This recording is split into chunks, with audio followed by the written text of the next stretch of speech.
안녕하십니까? 배팅 부동산 국토부는 다 해먹고 뒷북치는 선수 공시가 1억 이하 조사 진행하도록 하겠습니다. 국토부 자료인데 공시가격 1억 원 이하 저가 아파트 거래를 집중 조사하겠다 이렇게 보도 자료를 내놓았습니다. 그러면서 법인과 외지인 저가 아파트 매수에 대한 실거래 기획조사를 실시한다 라고 합니다. 그래서 요즘 국회나 언론 등의 지적이 있는데 투기 세력으로 인해 매매가가 상승하고 원주민은 피해만 본다. 공시가 1억 아파트, 1억 이하 아파트 폭탄 돌리기 우려, 1억 이하 담타, 광풍, 실수요자는 한숨 이런 지적들이 있어서 조사를 하는 것이겠지요. 그래서 2020년 7월부터 2021년 9월까지 약 1년 2개월간 저가 아파트의 전체 거래량이 24만 6천 건 정도 되었는데 이 중에서 법인이 6.7천여 개가 2.1만 건 프로수로 한 8.7% 정도 매수를 하였고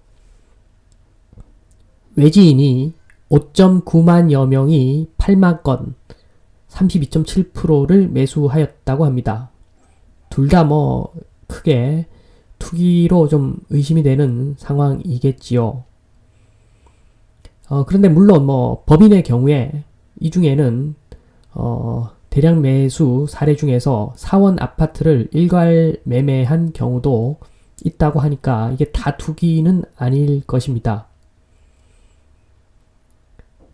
그래서 이 조사 결과로 거래 과정에서 업다운 계약이나 편법 증여, 명의 신탁, 차명이겠죠 등 관련 법령을 위반한 사실이 확인될 경우 경찰청, 국세청, 금융위 등 관계기관에 통보하여 엄중 조치할 방침이다 라고 합니다.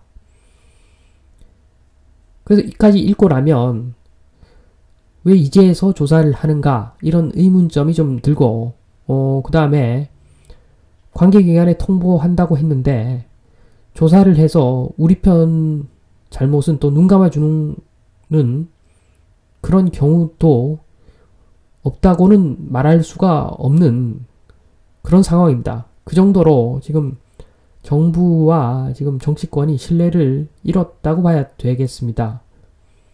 제가 이런 이야기를 하는 것은 이유가 있습니다. 그 이유를 말씀을 드리면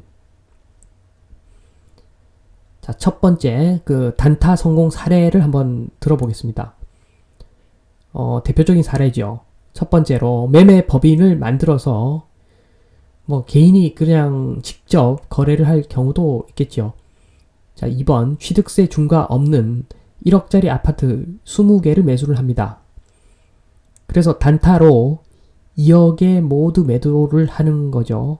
그러면 차익 1억에 20개니까 차액이 20억이 남는 거죠. 그래서 법인 같은 경우에는 세금을 약 8억 정도 물고 순수익이 한 12억 정도 발생할 겁니다. 그리고 개인일 경우에는 한 14억을 세금으로 내고 그래도 한 6억 정도는 남겠죠. 그래서 그 이익에 비해서 순수이익은 작을 수도 있겠으나 개수가 많아지면 이익이 굉장히 커지는 거죠. 이렇게 과거 사례를 보면 성공 사례를 보면 쉬워 보이지만 자, 이런 것들은 절대 하지 말라고 제가 말씀을 드립니다. 자, 이것은 누가 한마디로 백이 있을 때 하는 행동입니다. 이거 백이 없으면 이런 일을 보통 심장을 가진 사람은 잘 할 수가 없습니다. 제가 봤을 때는.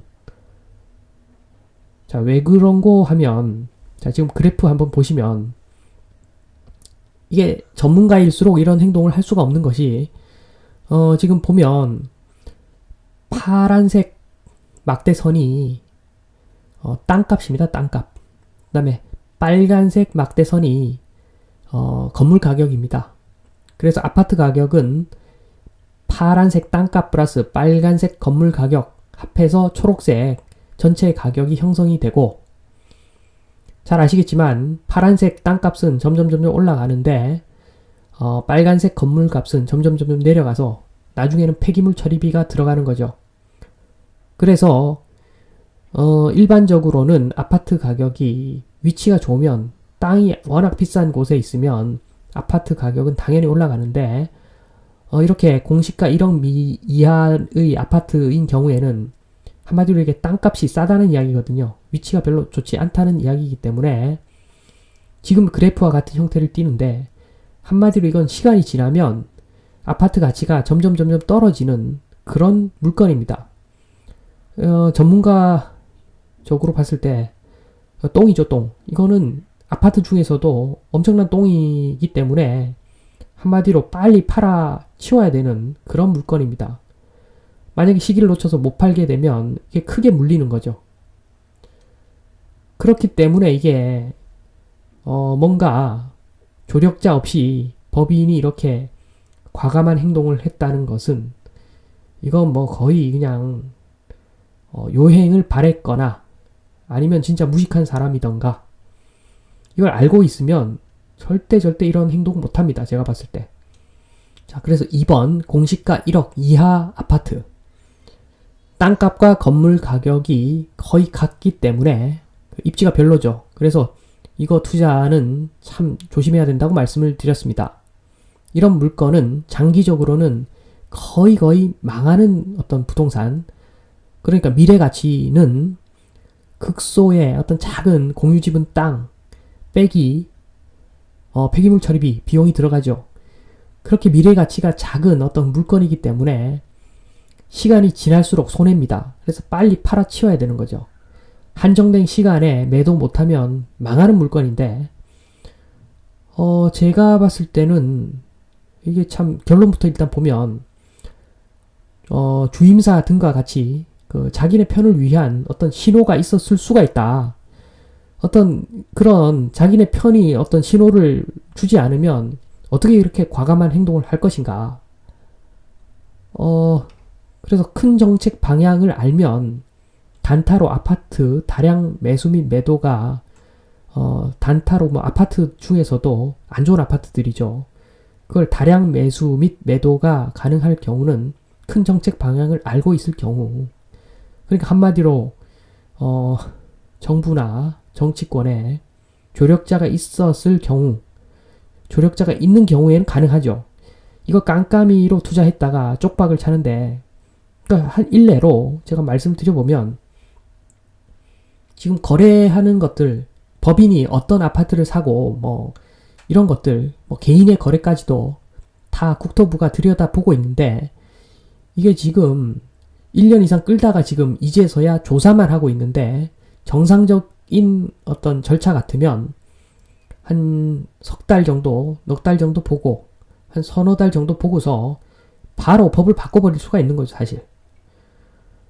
이것은 뭐 거대 여당이고 집값을 잡는 게 정치권 공통의 목표라면 얼마든지 공시가 1억 이하 아파트도 취득세 중과 때려버린다. 뭐 이런 식으로 이야기를 하면 이게 막 급냉이 되면서 시장이 급냉이 되면서 다량으로 이런 아파트들 산 사람이나 법인은 완전 쪽박장이 되어 있는 구조인데 이걸 그런 위험을 무릅쓰고 이렇게 다량 거래를 1년 이상 했다라고 하는 것은 제가 보기에는 조력자가 있다.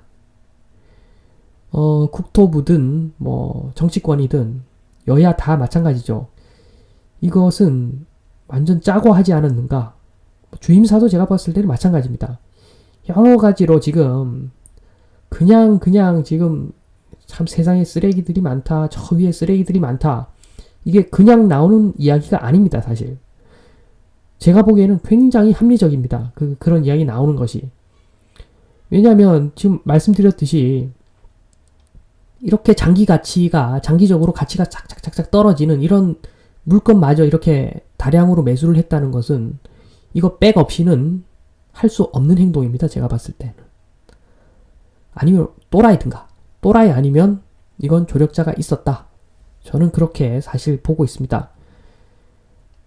그렇기 때문에 사실은 이런 것들을 특검을 해야 됩니다. 이런 업체 사람들 다 조사를 해가지고 파보면 아마 뭔가 나올 확률이 굉장히 높다. 제가 봤을 때는. 그래서 제가 보면은 법과 제도는 쉽고 간결하게 딱 해야 됩니다. 이번에 뭐 지금 대권 주자들 중에서 이재명 씨는 좀 쉽고 간결한 메시지를 전하고 있습니다. 한마디로 재산세는 시가의 1% 정도 때린다. 이게 어떠한 대책보다도 효과적인데 얼마나 쉽습니까? 이거 계산 못하는 사람 없죠. 재산세는 시가의 1%다. 뭐 이런 식. 거주하지 않은 주택의 재산세는 시가의 1%다.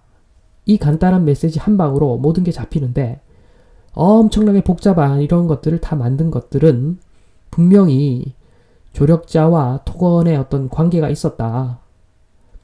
조력자와 토건의 관계가 있었을 확률이 굉장히 높다. 정말 이것은 이게 부동산 조금만 알면 이게 너무나도 이렇게 좀 눈에 개연성이 굉장히 높은 어떤 그런 사실인데 정말 조금 그렇습니다. 아무튼 이렇게 투명하지 못한 사람들은 쫙 뭐 늘공이든 정치권이든 늘공이든 간에 쫙 몰아내는 게 맞는 것 같습니다. 이번 시간에는 국토부는 다 해먹고 뒷북 치는 선수. 제가 국토부라고 특정 지어 죄송한데 이 중에 일부 사람들, 국토부 일부 사람들, 그리고 정치권 일부 사람들 다 해먹고 뒷북 치는 선수. 이렇게 정리를 드리면서 이만 마치겠습니다. 감사합니다.